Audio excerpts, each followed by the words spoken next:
ሰላም ክቡራትና ክቡራን የቻናል ቤተሰቦች እንዴት ናችሁ? መሬትና የከተማ ቦታ ላላችሁ በሙሉ የፌደራል ጠቅላይ ፍርድ ቤት ሰበር ሰሚ ችሎት 7 ዳኞች በተሰየሙበት አስገዳጅ የሆነ ውሳኔ ሰጥቷል። እሱን ውሳኔ አንድ በአንድ ምነግራችሁ ነው የሚሆነው። እስከ ፕሮግራም ፍጻሜ ድረስ አብራችሁኝ እንድትቆዩ እጋብዛለሁ። እንግዲህ ውድ የቻናል ቤተሰቦች ከ5 ባላነሱ ዳኞች የፌደራል ጠቅላይ ፍርድ ቤት ሰበር ሰሚ ችሎት የሚሰጣቸው ውሳኔዎች ሁሉ በሁሉም ፍርድ ቤቶች ዘንድ በፌደራልም በክልልም የሚሰጣቸው ውሳኔዎች አስገዳጅነት ኖሯቸው የሚፈጸሙ መሆኑ ይታወቃል።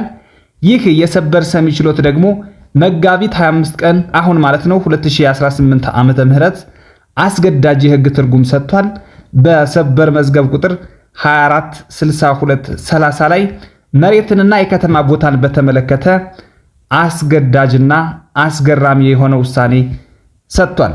በመሬት ይዞታ ምዝገባ ላይ ረጅም ጊዜ ሲያከራክር በነበረው የህግ ጭብጥ ላይ አዲስና አስገዳጅ የህግ ትርጉም ነው የሰጠው። እንግዲህ የክርክሩ ጭብጥ ምንድን ነበረ? በአንድ ይዞታ ላይ ከአንድ በላይ የይዞታ ማረጋገጫ ካርታ ለተለያዩ ሰዎች ተደርቦ ተሰጥቶ ቢገኝ እጣ ፈንታው ምን ይሆናል? ለቦታው ደግሞ ባለመብት የሚሆነው የትኛው ነው? መጀመሪያ ላይ አስመዝግቦ የተገኘው ነው ወይስ ሌላኛው ወገን ደግሞ ቤት ቢሰራበት፣ ግንባታ ቢገነባበት፣ እንዲሁም የተለያዩ ቋሚ ተክሎቹን ቢያፈራበትስ ለየትኛው ነው ይሄኛው መሬት የሚገባው የሚለው ጉዳይ በጣም አከራካሪ የሆነ ጉዳይ ሆኖ ቆይቷል። ስለሆነም እንግዲህ መጋቢት 25 ቀን 2018 ዓ.ም ይህ የሰበር ሰሚ ችሎት በሰበር መዝገብ ቁጥር 246230 ላይ ይሄን በተመለከተ ነው እንግዲህ የበፊቱን የሰበር ሰሚ ችሎት በ5 ዳኞች የተሰጠ የሰበር ሰሚ ችሎት ውሳኔ ሽሮ በ7 ዳኞች የለወጠው ማለት ነው። እንግዲህ ከዚህ በፊት በሰበር መዝገብ ቁጥር 186946 ላይ ሚያዝያ 26 ቀን 2013 ዓመተ ምህረት ሌላ አንድ ውሳኔ ተሰጥቶ ነበረ። ይሄን በተመለከተ ይሄም ውሳኔ እንግዲህ ምንድነው?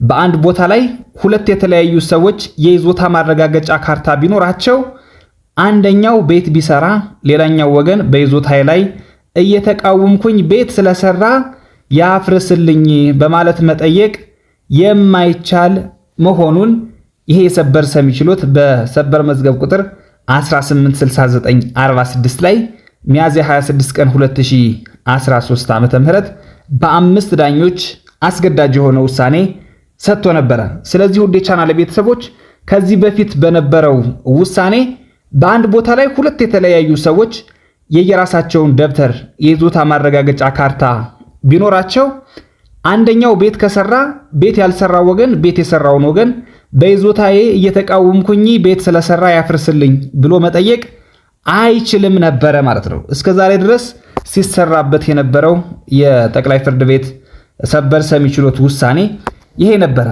ያሁኑ የሰበር ሰሚ ችሎት ደግሞ 7 ዳኞች በተሰየሙበት ነው እንግዲህ ይሄ ውሳኔ የተቀየረው።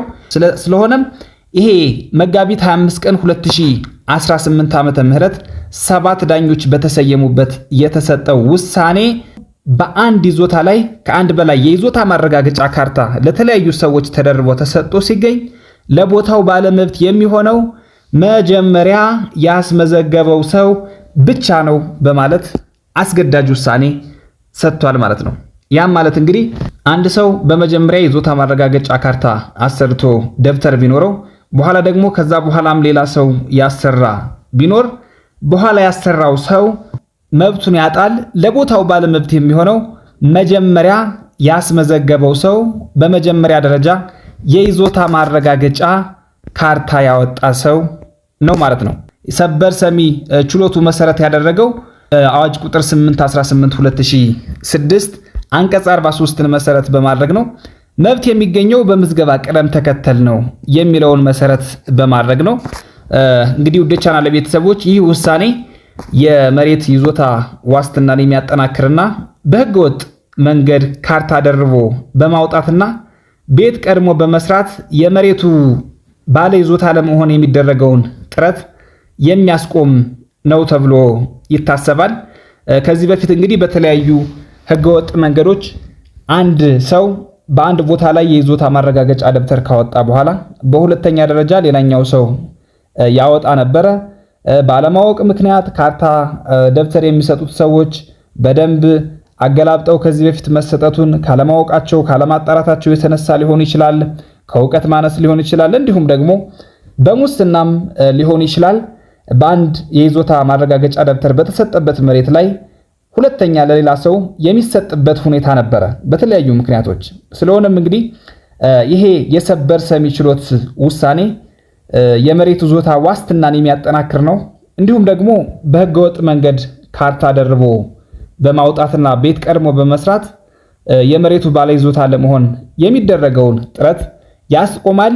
በመጀመሪያ ደረጃ የይዞታ ካርታ የይዞታ ማረጋገጫ ደብተር ያወጣ ሰው የመሬቱ ባለይዞታ እንደሆነ ይቀጥላል ማለት ነው። በዚህ የሰበር ሰሚ ችሎት ውሳኔ ማለት ነው በቻናል ቤተሰቦች። ስለሆነም ይህ የሰበር ሰሚ ችሎት ለማንኛውም መሬትና የከተማ ቦታ ላለው ሰው በሙሉ እጅግ ጠቃሚ የሆነ ውሳኔ ስለሆነ ለሁሉም ሰው እንዲዳረስ ሼር በማድረግ እንድታግዙ አሳስባለሁ።